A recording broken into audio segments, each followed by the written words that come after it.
In February of 1959, 9 experienced hikers set out on a journey into the frozen wilderness of the Dyatlov Pass. They were amateurs. They were young, trained, and used to extreme conditions. The kind of people who understood the risks and respected them. Their goal was simple: reach the mountain and come back. But they never did. When the group failed to return on time, a search party was sent out. At first, no one was too worried. Delays happen in the mountains. Weather changes. Routes get complicated.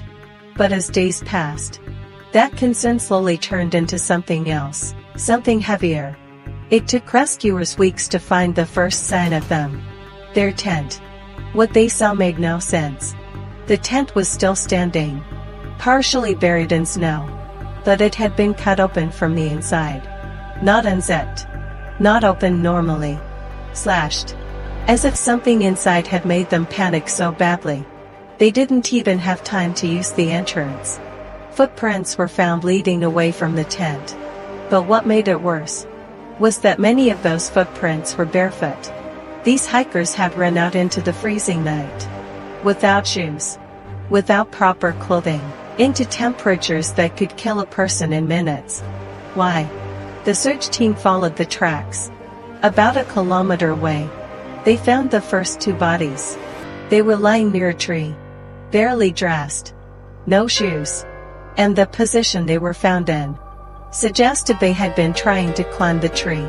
As if they were trying to escape something on the ground. Nearby, there were signs of a small fire. Branches broken. Burn marks. It looked like they had tried to survive. But something had already gone terribly wrong.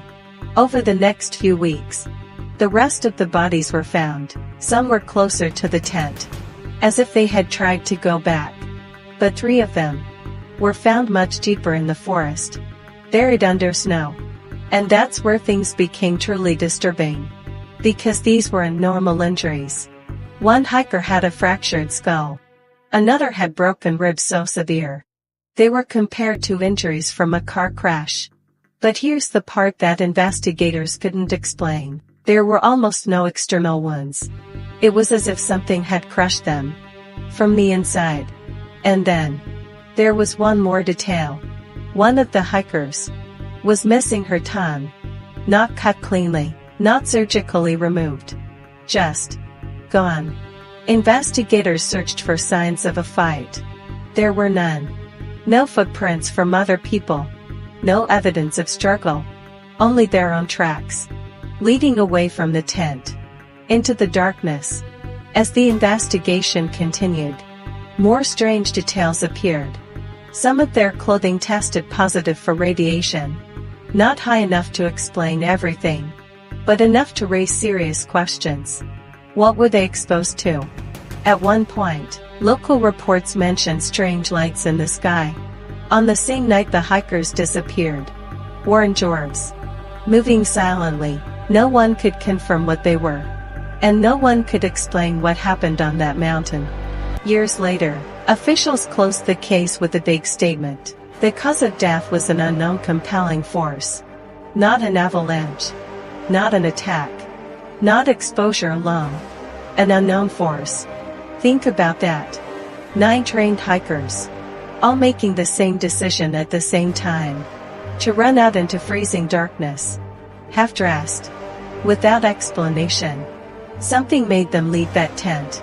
Something powerful enough to override every survival instinct they had. And whatever it was, they were more afraid of it than the cold. Even today, more than 60 years later, no one knows what truly happened on that mountain. And maybe that's what makes it so terrifying. Because whatever it was never found.